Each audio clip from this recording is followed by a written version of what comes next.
processes of yoga to come to the point of understanding Krishna. After all the cleansing happening, controlling the senses, controlling the mind, and then we understand we are not this body through yoga, Jnana Yoga and Karma Yoga, and we understand the Paramatma through Karma Yoga as well as Jnana Yoga. So after that, and Krishna clearly says in the last verse of the 6th chapter, right, of all the yogis, who is the best yogi?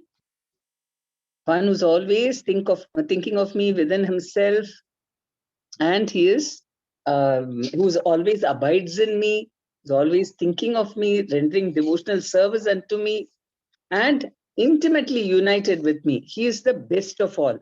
So he already has told that Bhakti Yoga is the best. And now we're going to see, because how to do Bhakti Yoga. That is the middle 6 chapters. So first 6 chapters, Karma Yoga, leading to meditation of Krishna. Karma Yoga, because you have to do some activity. It begins with Karma Yoga, and then Jnana Yoga, Dhyana Yoga, everything is included in that. Middle 6 chapters are Bhakti Yoga, knowledge of Krishna and our relationship with him, and last 6 chapters are Jnana Yoga, material nature and how we are delivered from it. So that is the thing. So now we are come to the middle part, which is Bhakti Yoga. Okay, so let's go to that. The next slide. Om Namo Bhagavate Vasudevaya. Om Namo Bhagavate Vasudevaya. Om Namo Bhagavate Vasudevaya. Om Ajnanatimirandasya Jnananjanashalake Chakshurunena Tasmai Sri Guruve Namah. Namam Vishnupadaya Krishna Pristaya Bhutale Srimate Jayapataka Swaminati Namne Namacharya Padaya Nitai Kripa Pradayane Gaurkatha Dhamdaya Nagar Gram Tarne Namam Vishnupadaya Krishna Pristaya Bhutale Srimate Bhaktivedanta Swaminati Namne Namaste Saraswati Devi Gauravani Pracharne Nirvisesh Sunyavadi Paschat Deshtarne Jai Sri Krishna Chaitanya Prabhu Nityananda Sri Advaita Gadadhar Shivasadi Gaura Bhakta Vrinda Hare Krishna Krishna Krishna Hare Hare Hare Ram Ram Ram Hare Hare. Yeah. Okay, can you go to the next slide, Preeti? Hare Krishna Mataji. Yes. Who is Jayapataka Swami? Jayapataka Swami is our guru. Yeah. Is our guru. That's okay, Mataji. So first, okay, now we're going to do 1 to 7. 1 to 3 is how to always think of Krishna within oneself. That's what he said, right? The last verse of 6th chapter is, one who's always thinking of Krishna within oneself is the best of all yogis. So here we're going to understand how to think of Krishna always. And 4 to 7, Krishna explains how he is the origin of everything, material and spiritual. If you get the knowledge, then it's easy to think about Krishna always. Otherwise, so many things, material things are much more interesting, because we can't see Krishna. And that's why Krishna is giving knowledge about himself, how to see him. And then it will be easy to always think of Krishna. So text 1. Sri Bhagavan Uvacha Maya Saktamana Partha Yogam Yunjan Madashraya Asamshayam Samagram Mam Yata Jnyasyasi Tachrunu.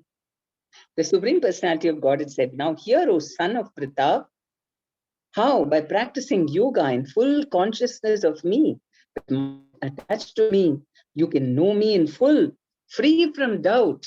That's what we want, right? We want to give up all doubt so that we know for sure that Krishna is actually here with me all the time. And once you know that, there's no more fear, no more misery, no more lamentation, free from all doubt. So Krishna is so kind and he's explaining himself to us so that we can come out of this miseries.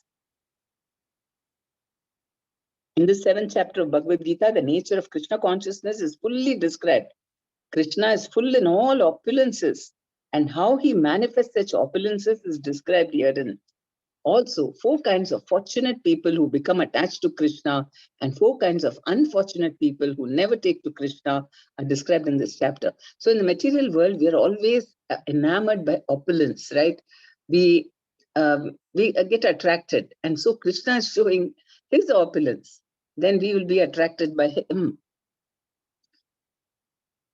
So in the first 6 chapters of Bhagavad Gita, the living entity has been described as non-material spirit soul, capable of elevating himself to self-realization by different types of yogas. And at the end of 6th chapter, it has been clearly stated that the steady concentration of mind upon Krishna, or in other words, Krishna consciousness, is the highest form of all yoga. By concentrating one's mind upon Krishna, one is able to know the absolute truth completely, but not otherwise. So that is why it's very important that we should be able to think about Krishna within ourselves. And then impersonal Jyoti or localized Paramatma is not perfect knowledge of the absolute truth because it's partial. See, Jnanis, they try to meditate, but what can they meditate on? Because according to them, the Brahma Jyoti is just light. So that is why they say that, okay, you also worship some form. That is because it helps you to concentrate. And then when you become liberated, you don't have to worship that form. Any form is okay. They have 5 forms, right? Shiva, Durga, Vishnu, Ganesha, and I don't know, Hanuman, maybe one of the 5 Panchopasana they call. So that is only time serving. Because you're not able to, concentrate on anything. So they say, okay, form is easy to concentrate. In complete Krishna consciousness, so localized Paramatma is also partial because you only know about the Paramatma who's within your heart. But Krishna's got so many activities. And how do we reciprocate with him? How do we interact with him? All that is not known to a yogi. So that is why impersonal Brahmajyoti or localized Paramatma realization is not perfect or complete knowledge of the absolute truth because it's partial. Full and scientific knowledge is Krishna, and everything is revealed to the person in Krishna consciousness. In complete Krishna consciousness, one knows that Krishna is ultimate knowledge beyond any doubts. Different types of yoga are only stepping stones on the path of Krishna consciousness. So, Karma Yoga, Jnana Yoga, Dhyana Yoga, they're all stepping stones. The ultimate is Bhakti Yoga.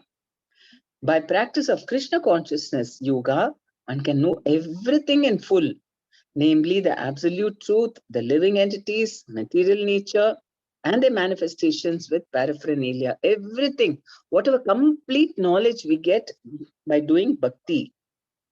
One should therefore begin yoga practice as directed in the last verse of the 6th chapter. And what is Krishna's concentration of the mind upon Krishna? The Supreme is made possible by prescribed devotional service in 9 different forms, of which Shravanam is the first and most important. The Lord therefore says to Arjuna, Tat Shrunu, or hear from me. Here he says, right? Yata jnasyasi tat shrunu.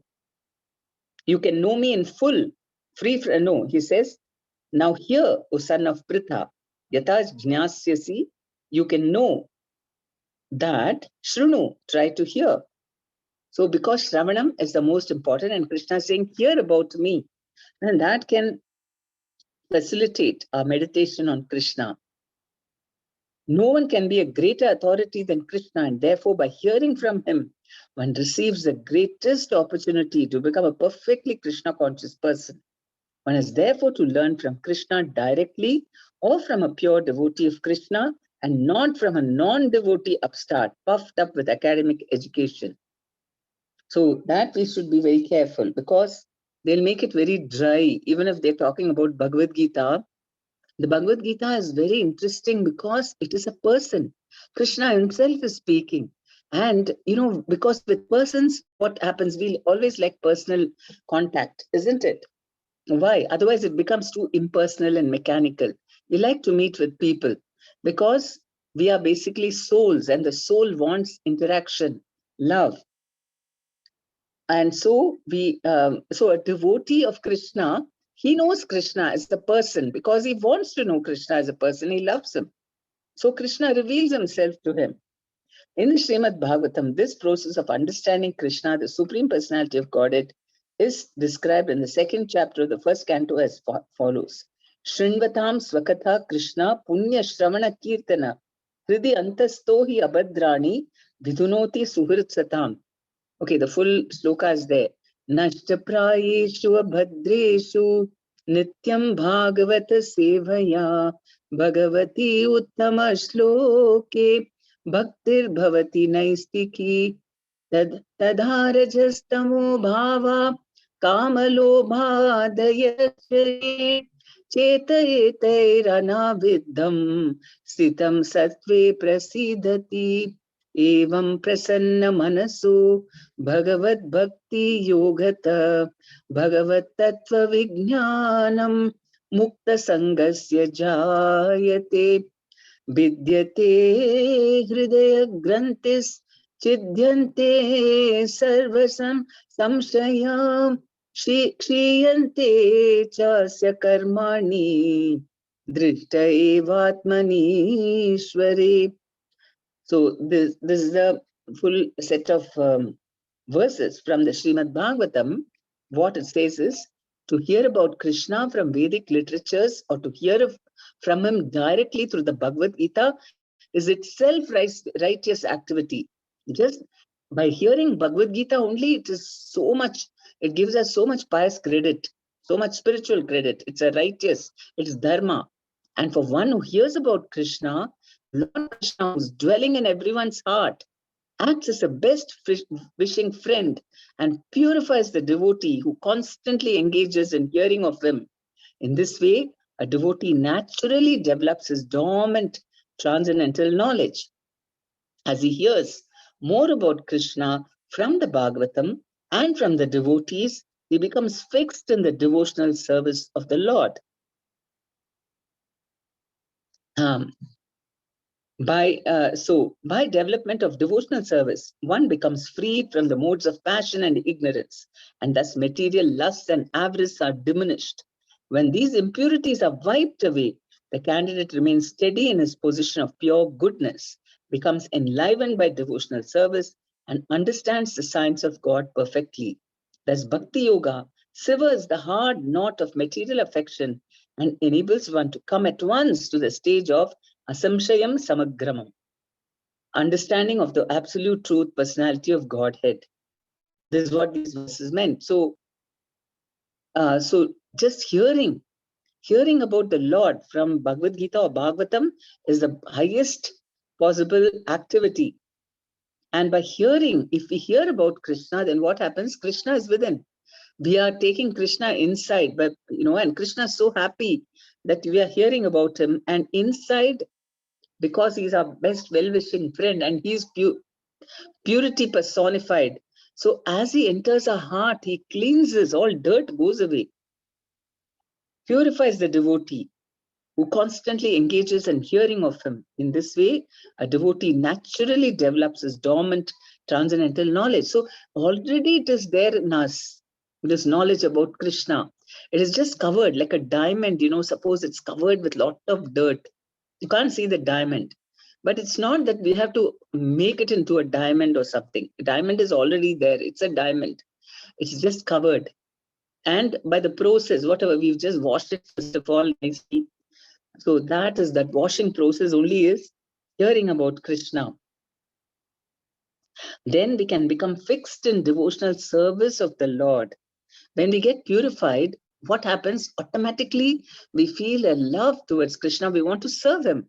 Otherwise, till we get purified, we think, oh, service is so boring. It's much better to go out and enjoy, with your friends, go or, to some, so many avenues for sense gratification. That is enjoyment. What is this? Always talking Krishna, Krishna and doing service. This is boring. That it seems like that because we are covered. But the minute the purification happens by hearing about Krishna, chanting his name, then automatically the diamond in us will emerge. And then Nobody has to tell us. We'll automatically want to render service. We'll be begging, please give me some service for Krishna. And then by development of devotional service, then what happens? It becomes freed from modes of passion and ignorance. That is what is troubling us. Too much greed and, lust. These are all reduced greatly. And then the candidate remains steady in his position of pure goodness. Now, sometimes, it may go up and down. Oh, just a minute.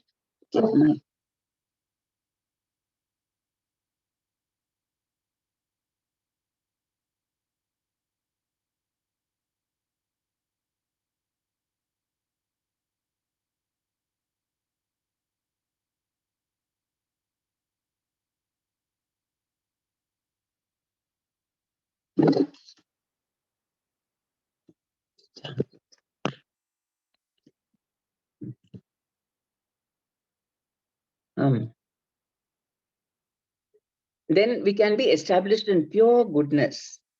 Okay. And now we might, sometimes we feel nice, sometimes we don't have the mood, we're affected by so many other things. But once all this dirt goes away, then always will be in goodness, always happy, always waiting to do service.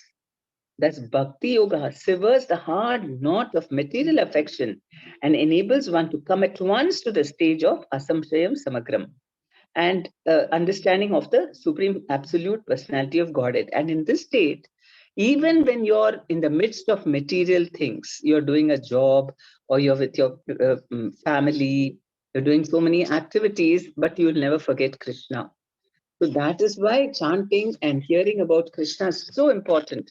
Because once you become purified, then you can easily live in this material world, like how Krishna says later. No, we saw in which chapter was it? Fourth, fifth, that you should be like a lotus leaf, which is in the water, right? And which is not untouched by water. It doesn't mix with the water, even though it's in water. Okay. So now we go to the next verse, text 2. Jnanam teham savijnanam. Just a minute. That's Runos. Hearing, Shravanam is so important. 9 types of devotional services are there, which Prabhupada mentioned. And the first one is Shravanam, hearing. Then second one is Kirtanam. That's another devotional service. That, of course, when you're chanting, there's also Kirtanam. And you're talking about Krishna, that is also Kirtanam. When you are actively speaking about Krishna or chanting his name, Shravanam and Kirtanam. Then by doing these two, what happens? We get Smaranam, or we're always able to remember him. Smaranam. Then next is Pada Sevanam. So we feel like serving, rendering, serving the lotus feet of the Lord, of the Guru. So Pada Sevanam. Then Archanam. We want to do, other methods of serving the Lord is worshipping the Lord, his deity, and doing aartis and all kinds of worship of the Lord is Archanam. Vandanam is offering prayers to the Lord. Very nice prayers. So many wonderful devotees have recited in the Bhagavatam. If we recite those and worship, pray to the Lord, then that is that knowledge is Archanam Vandanam. We tell, whatever is mentioned by the great devotees, we recite that and we pray to the Lord and submit ourselves. That is Vandanam. Then Vandanam, Archanam, Vandanam, Pada Sevanam. No, that's last. Sakyam. Then Dasyam. Dasyam is to be a servant of Krishna. And just like Hanuman. See, all these things, they've got excellent examples. The first Shravanam, who is the best example of one who did Shravanam, that is Parikshit Maharaj. Because he was sitting for 7 days. He even get up one moment. He didn't even eat. He didn't drink. He didn't go, get up to visit the toilet. Nothing. He didn't sleep a wink. He was just hearing Bhagavatam for 7 days. So that is like an exemplary Shravanam, this thing. And then Kirtanam is Sukadeva Goswami, because non-stop 7 days he was just talking, glorifying the Lord through the Srimad Bhagavatam. So he is the best thing. Smaranam is Prahlad Maharaj, because of what great dangers he was subjected to. But in all those circumstances, he always remembered Narasimha. And because of that, he was always protected. So Smaranam, nobody, a small child can get bewildered, being thrown from a mountain cliff and being put under an elephant. At some time he can, if he wasn't thinking of Krishna, then he would have started crying, and he would have been so terrified. But nothing affected him. He was always thinking. So Smaranam for Prahlad Maharaj. Then Archanam is this one. What's his name? Uncle of Krishna. What's his name? Akrura. Sorry. Archanam. Archanam is Prithu Maharaja. Okay, he did many nice. Prithu Maharaja is a avatar of Krishna, and he did lot of yajnas and all that. So he was doing a lot of archana, worshipping the Lord. Vandanam is Akrura. He did a lot. His main devotional service of offering prayers to the Lord. Adasevanam is Lakshmi. She's always serving the Lord's lotus feet. And then Dasyam is Hanumanji. And Sakyam is Arjuna. Okay, as a friend. You can be his friend. And then Atma Nivedanam is complete surrender. And that is Bali Maharaja. So all these items are aspects of Bhakti Yoga, nine different ways. And we can choose all of them or one of them, even one of them if you do perfectly, like how Parikshit Maharaj did. Of course, we do a few, not just one. We do Shravanam, we do Kirtanam, we do Smaranam, we do Archanam, we do Vandanam, Dasyam, up to Dasyam we do. The others, Sakyam and Atma Nivedanam, are when we are purified, when we have realized our souls, and then we'll know what is our relationship with Krishna. So right now, these 7 items we do. Okay, then we do go to second verse. Jnanam deham sajnanam idam vakshyami aseshata yat jnatva neha bhuyor nyaj jnatavyam avashishyate. I shall now declare unto you in full this knowledge, both phenomenal and numinous. This being known, nothing further shall remain for you to know. Just imagine, we'll get complete knowledge, free from Krishna. What is that? Knowledge of the phenomenal world, that is the material world, the spirit behind it. Who is the spirit behind the material world? Controlling all these material things. It's the living entity, soul. And the source of both of them. And who is that? That is Krishna. So this is the 3 things we need to know. Who am I? What is this material world? And who is controlling both of us? This knowledge is not just knowledge of the soul of the jnanis. Even perfected yogis or jnanis cannot understand Krishna. Only a rare soul knows Krishna in truth. Okay, so that is that is different. So here, knowledge means knowledge of what is knowledge? Complete knowledge includes knowledge of the phenomenal world, the spirit behind it, and the source of both of them. This is transcendental knowledge. If you know this, you know everything. When the cause of all causes becomes known, then everything knowable becomes known, and nothing remains unknown. The Vedas, Mundaka Upanishad 1.3 says, Kasmin Bhagavo Vignyate Sarvam Idam Vignatam Bhavati. Kasmin Bhagavato Vignyate means if the knowledge of whom, Kasmin, of whom Bhagavo Vignyate, Kasmin Bhagavo Vignyate, if you know about this person, Sarvam Idam Vignatam Bhavanti, everything about that is there to be known, you will know everything. So that is how knowledge of, if you know Krishna, then what will be remaining? He knows he's the sum total of everything. And he can dictate to us whatever, he can just touch our head and then everything we'll know.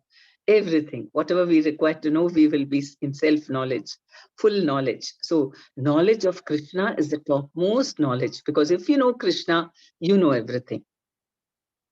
That's what Chaitanya Mahaprabhu also said, say vipra, say, no, kiba vipra, kiba nyasi, shudra kene hoya, ye Krishna tattva vetti, say guru haya.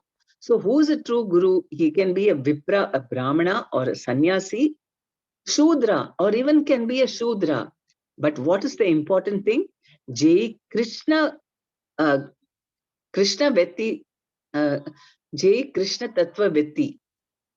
One who knows the Krishna in truth, say Guru Haya. If you know Krishna, then you can be a guru. Not that you have to be very like a pandit or something, or you have to be a brahmana or a sannyasi. No. Knowledge of Krishna is very, very illuminating. So that is complete knowledge. This, and imagine that knowledge is not at all being taught to us in the schools or universities, and people are very proud of the knowledge and the degrees that they get. But then they become very foolish when they understand that they don't even know what is he, what is knowledge. Krishna is saying complete, Prabhupada is saying complete knowledge includes knowledge of the phenomenal world. Okay, they know to some extent about the phenomenal world. The spirit behind it, no, they don't know about the soul. And the source of both of them, Krishna, that also they don't know. What is a very small amount of knowledge?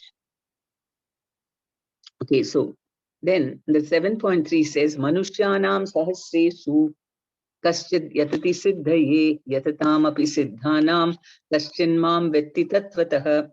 Out of many thousands among men, one may endeavor for perfection, and of those who have achieved perfection, hardly one knows me in truth. So then Prabhupada says there are various grades of men, and out of many thousands, one may be sufficiently interested in transcendental realization to try to know what is the self, what is the body, what is the absolute truth. Right? How many people are interested in knowing this? No, they're not interested. Generally, mankind is simply engaged in the animal propensities, namely eating, sleeping, defending, and mating. And hardly anyone is interested in transcendental knowledge. So the first 6 chapters of the Gita are meant for those who are interested in transcendental knowledge, in understanding the self, the soup of self, and the process of realization by all these different yogas, by which we understand we are not the body, we are the self. That's very important. So even however, Krishna can be known only by persons who are in Krishna consciousness. Other transcendentalists may achieve impersonal Brahman realization, for this is easier than understanding Krishna. Krishna is the supreme person, but at the same time, he's beyond the knowledge of Brahman and Paramatma. Yogis and Jnanis, why they are on a lesser platform? Because they're still attached to their material body. Jnanis, they are attached to their mind, and they speculate and speculate. They try to understand through their mind, what could it be? What could it be? What is this material world? And then what is opposite of this material world? So that is what they're very proud of, their evolved minds, and they sit and speculate. And yogis, they are attached to their intelligence. They are gone beyond their body and mind, but then they are, they are in their intelligence, and they, through intelligence, you can understand Paramatma, but you cannot understand Bhagavan. But to understand Bhagavan, you have to completely give up all false ego and render service. Only when we come to the platform of rendering service to the Lord, we can come out of the bodily attachments. That is what is topmost.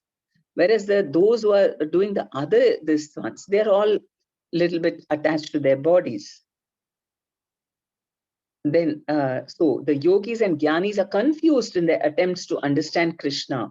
Although the greatest of the impersonalists, Sripad Shankaracharya, has admitted in his Gita commentary that Krishna is the supreme personality of Godhead, his followers do not accept Krishna as such, For it's very difficult to know Krishna, even though one has transcendental realization of impersonal Brahman.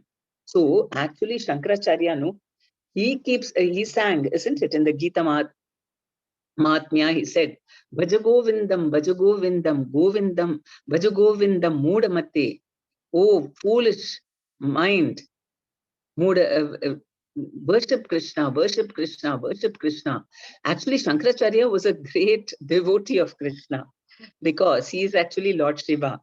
And the Krishna sent him purposely to come here and confuse the people with impersonal things because he wanted to wean them from Buddhism to Vedic Sanatana Dharma. And if he tells bhakti and all that, they have already been in Buddhism, most of the Indians at that time. And suddenly, because in Buddhism, it is all very, very knowledge oriented. There is no God and only knowledge and all this sort of renunciation. Then suddenly you say, okay, do bhakti. They won't be able to understand or accept. So that is why, yes, stopgap thing was this impersonal realization of the impersonalist. So purposely, even though Shiva is a bhakta, he is a personalist. He was asked by Krishna to do this, which was not his desire at all. He did it only as service to Krishna, came and totally confused the people so that they were ready to take up impersonalism. Then after that, all the Vaishnava acharyas came one after the other, Madhvacharya, Ramanujacharya, and Nimbarka, and then we have Chaitanya Mahaprabhu. Like all Vaishnava acharyas came and took people from impersonalism to personalism. So that is why so out of thousands among men, one may endeavor for perfection, and of those who achieve perfection, hardly one knows me in truth. So only the bhaktas can know Krishna. So you should feel so happy to come across Bhakti Yoga, and that too in the lineage of Chaitanya Mahaprabhu. See, the path of bhakti, non-devotees, they declare that the path of bhakti or devotional service is very easy. They cannot practice. But if he's asking, if the path of bhakti is so easy as the non-devotee class of men proclaim, then why do they take up the difficult path? Actually, the path of bhakti is not easy. The so-called path of bhakti practiced by unauthorized persons without knowledge of bhakti may be easy.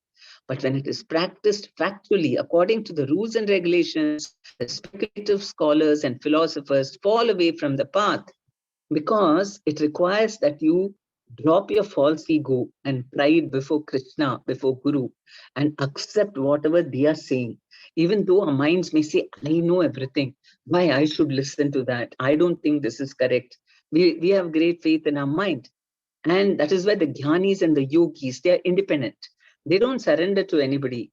But a bhakti yogi surrenders and accepts knowledge in all humility because he understands everything is coming from Krishna. I'm a soul and I have to, that is realized knowledge, that simply jnana is not enough through the mind and intelligence. And that is why it is not possible for the Brahman realized impersonalist or the Paramatma realized yogi to understand Krishna. How? As the Supreme Personality of Godhead, as the son of Mother Yashoda or the charioteer Arjuna. Even the great demigods are sometimes confused about Krishna. Muhyanti yat suraya or mam tu vedat nakaschana. No one knows me as I am, the Lord says. And if one does know him, then Sa Mahatma Sudurlabha. Such a great soul is very rare. Therefore, unless one practices devotional service to the Lord, one cannot know Krishna as he is.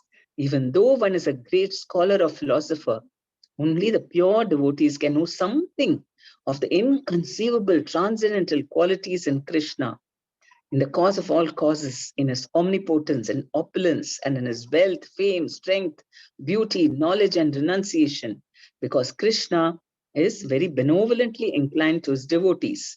Is the last word in Brahman realization, and the devotees alone can realize him as he is. Therefore, it is said from the Bhakti Rasamrita Sindhu, Atah Shri Krishna Namadi na bhavet grahyam indriyai, sevon mukehi jihvadau swayam eva svuratyada. No one can understand Krishna as he is by blunt material senses. But he reveals himself to the devotees, being pleased with them for their transcendental loving service to him. So only by his mercy, when he reveals himself, we can know Krishna. And that's why it requires humility, a surrender, and patience, that I'm waiting. I will not hurry up Krishna. I will not tell him, oh Krishna, how long you're making me do? It is too much. I cannot take it. We can't do that. We have to wait. We have to keep praying for his mercy. So that is why most people cannot do all that. They think, oh, this is too much. And they have more faith in their own mind and intelligence. That is why they fall away. Actually, bhakti is simple, and also it's very, very difficult because of our attachment to our body and mind and intelligence. And this bhakti goes beyond that. And it's a bhakti is possible even for a child. Even Prahlada could do, even Dhruva could do. But at the same time, not everyone can do it also. Krishna himself is saying, Manushyanam sahasreshu, thousands among thousands of men, one may be interested even in self-realization. And among those who have understood the self, hardly one knows me in truth. So knowing Krishna is supreme knowledge. And we should be very excited to know this. From the 7th chapter to the 12th is very, very exciting to see Krishna everywhere in all other forms, and where all he is manifested, he explains. Now, from the 4th onwards, 4th verse onwards, he explains about something about his material energies and the spiritual energy, and who's the source behind both of them. Text 4, Bhumir apo analo vayuhu kammano buddhirev cha ahankara iti yamme bhinna prakritir ashtadha. So among the material things, he says, okay, hearing of knowledge is descending process. Okay, we'll do this. Ascending processes, science works to some level by discovering what already exists. Senses are imperfect and limited, can only perceive matter. Okay, so already what exists, but how did that come into existence? Science is not able to. They just speculate that there was a big bang and all that. There's no proof like that. Who set off that bang? Do you see anything happening automatically? So science, only some level, they can discover what already exists, the laws of this material world. They cannot create anything. Senses are imperfect and limited, can only perceive matter. So we cannot understand the truth through our senses, through eyes, through science only believes in whatever you can experience through your senses. Beyond that, they'll never consider it science.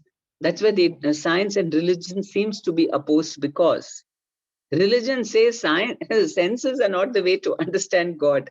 And what does science say? Oh, other than senses, it is not at all knowledge. So that is why they are, because of what parameters they use to understand knowledge, that is why they are totally on the opposite. Actually, science can also, because matter also comes from Krishna. And Krishna, when he is happy, he can reveal even through matter to the scientist about his existence. One day or the other, they will understand, oh my God, oh, as it is, they must be fascinated by this material world and the universe, and look at the so many planets and stars and how they're all functioning. They know very small amount of that. But still, even that is so fascinating for them, for everyone. Then, so senses are imperfect and limited, can only perceive matter. Tendency to commit mistakes, newer research that refutes the previous one. So they're constantly making mistakes, right? And then after some time, somebody will come up with another research and they'll prove the previous one wrong. Then they will say, oh, no, actually it's not like that. And then they'll correct themselves like that. This is the ascending process, that through research, we ourselves understand the truth. And it's based on humans who have limitations. Not only that, they have cheating propensity and being illusion. Why they like to cheat? Because they have limited senses. The senses, you make so many mistakes. The eyes, they cannot even see in the dark. They're so proud about our ability to see. Or our ears, the decibels. Whenever our teacher is, how many of you What is that? Your teacher asked what?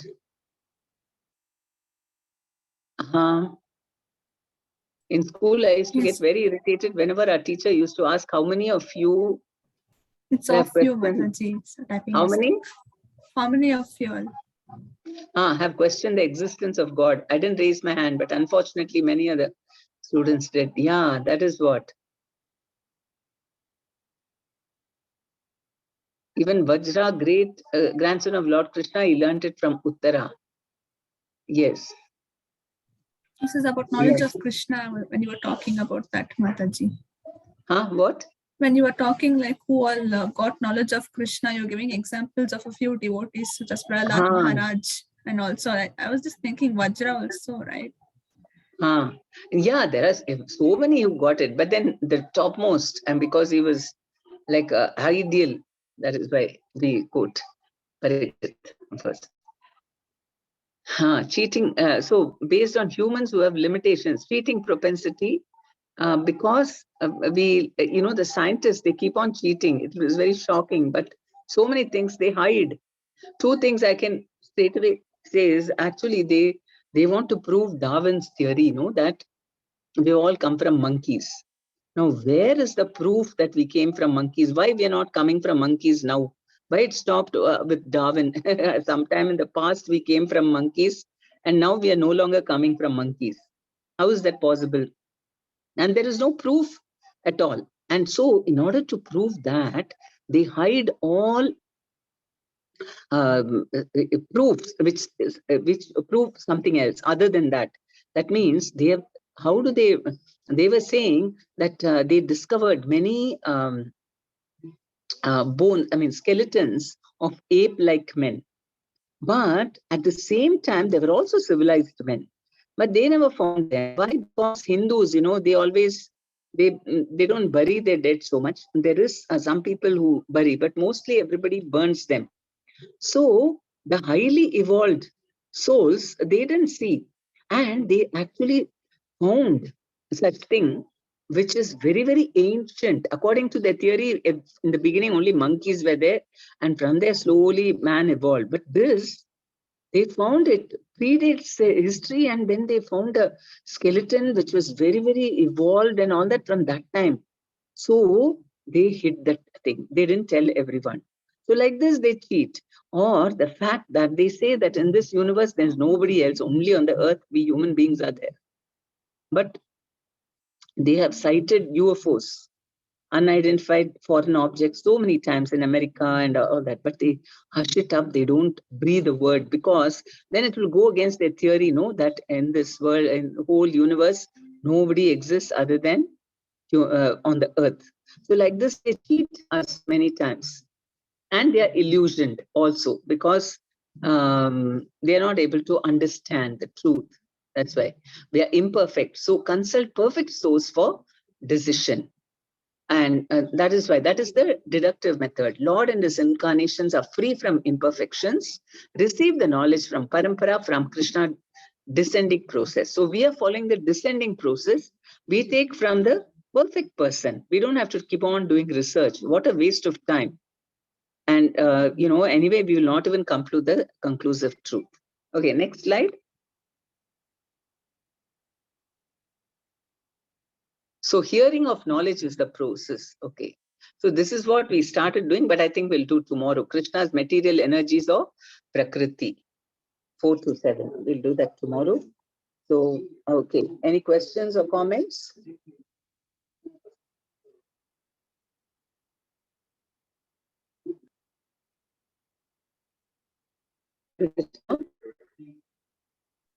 Any questions or comments?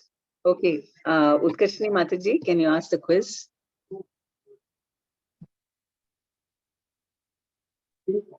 Hare Krishna. And can I ask one question? Yes. What is it? Could you please explain a little bit more about Mahatattva? I'll do that tomorrow. Mahatattva, now we didn't do anything about Mahatattva is the primordial matter and Prakriti, primordial matter, when the Lord glanced on that, then it got agitated, and then the three modes appeared in that, and that is the Mahatattva. We'll do that tomorrow. Okay, because we are going to be talking about matter. Okay, thank you. Hare Krishna. Hare Krishna. Hare Krishna, Mataji. Yeah. You said that the Shankaracharya is Shiva. Is he the direct incarnation? Yes. Okay. Shiva So came as Shankaracharya. Just like Lord Rama is Lord Krishna, just the same. Yes.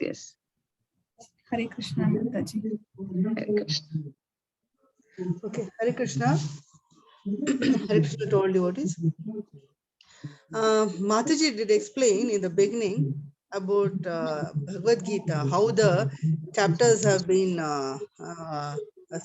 means how it is separated, like from 1 to 6, what it teaches us, and how it is 3 parts has been done.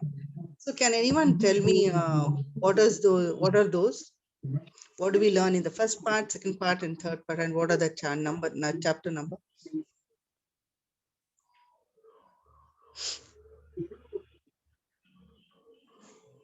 Can I try, Mataji?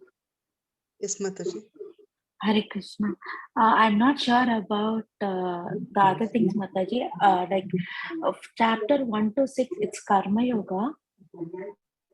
And between 7 to 12 is Bhakti Yoga, and the last is Jnana Yoga. Am I right? Yes. Thank you, Mataji. Okay, who is the best yogi?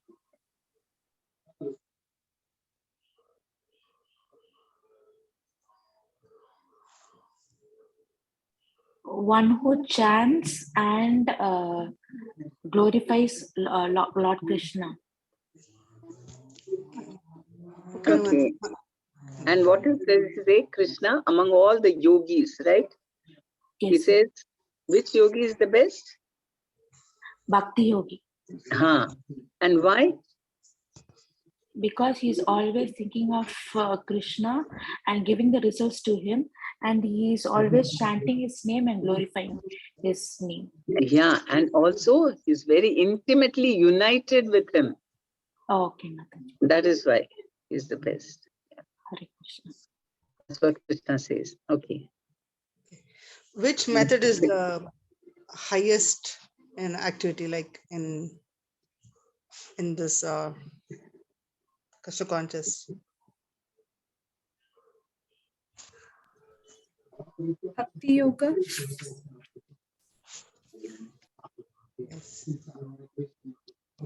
Yes, Mataji. Okay, Mataji, Hare Krishna. Hare Krishna. Mataji, okay. Shall I go for the next, or any explanation is this, Mataji? What was the question? Which method is the best method In the highest activity for in Krishna consciousness? Yeah, they said Bhakti Yoga. Yeah, okay. And Mataji gave an example of dust on the diamond, and that she compared with that how the cleansing, washing process to water. And can you explain about that? Our mind is like the diamond, Mataji. So it's there. We already know about like Krishna, but the interest has to be there to develop knowledge on him. So once we include Krishna into our mind, he cleanses our mind and adds more knowledge about him. Yes. Correct, Mataji? Yes. Okay.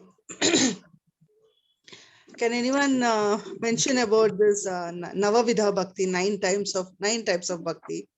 If possible, maybe if it's difficult, it's okay. But if anyone can mention with example. Yes.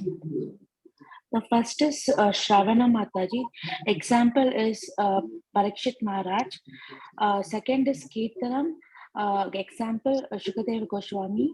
Third is Vandanam or Smaranam. Prahlad Maharaj. Archanam Prithu Maharaj. Sevanam. I'm not sure about that. Lakshmi. Yeah, sorry, Lakshmi, Goddess Lakshmi, and Dasyam, Hanuman ji, and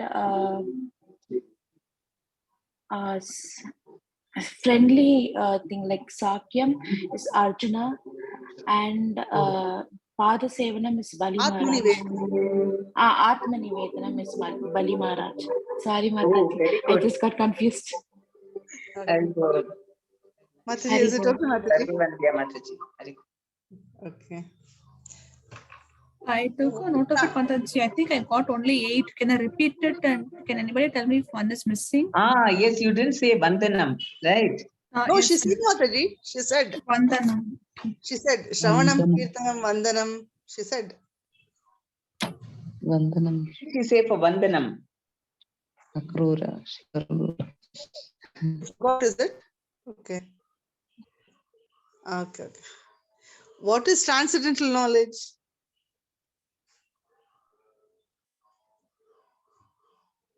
Hare Krishna. Am I audible? Hari Bol. Hare Krishna. Hare Krishna, Mataji. Am I audible? Hari Bol. Okay. Yes, Mataji, you are audible to me actually. Okay. I'm Okay. not Something sure about happened. others. Okay. Okay. No, I'm just asking what is transcendental knowledge? Knowledge of phenomenal world, spirit behind it, and the source of both of them. Yes. Mataji, correct now, Mataji? Yes, very good. Okay. Okay. And then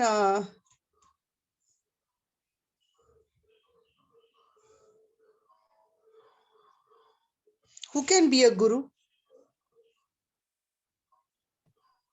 The representative of Is it Krishna. necessary for any religion? I mean, that ashrama or an ashrama or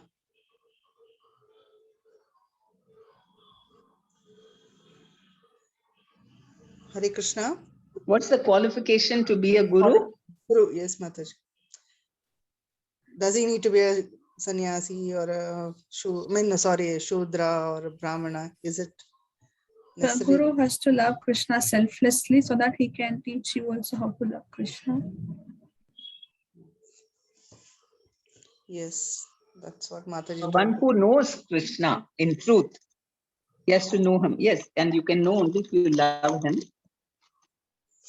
So yes, correct. Okay. Okay, what are Gnanis attached to?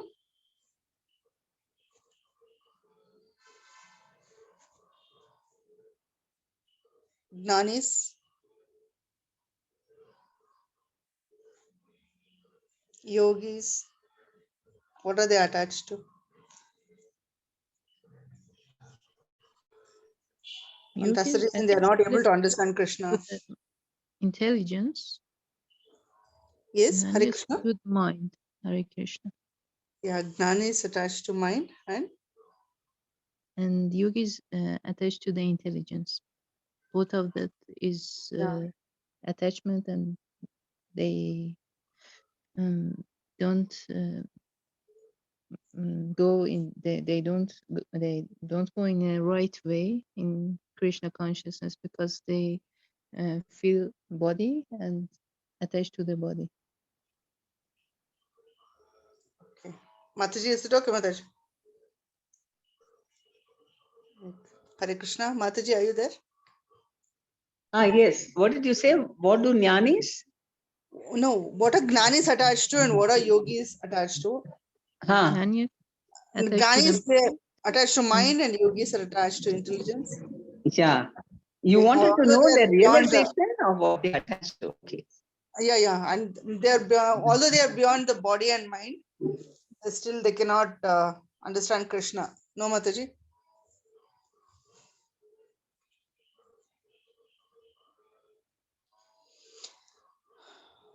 Because they don't render service. The service platform, they don't come up to that, no, Mataji. That's the reason.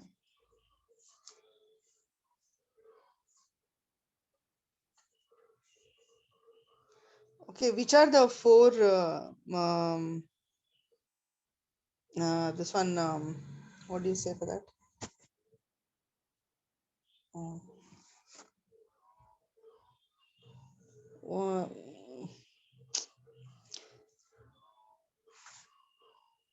Mataji, which is that 4? What do you say, Mataji? Mistakes, I mean, yeah, weaknesses, right? Yes, Mataji. For a person, which are the 4? This one. Imperfections. Imperfections in us.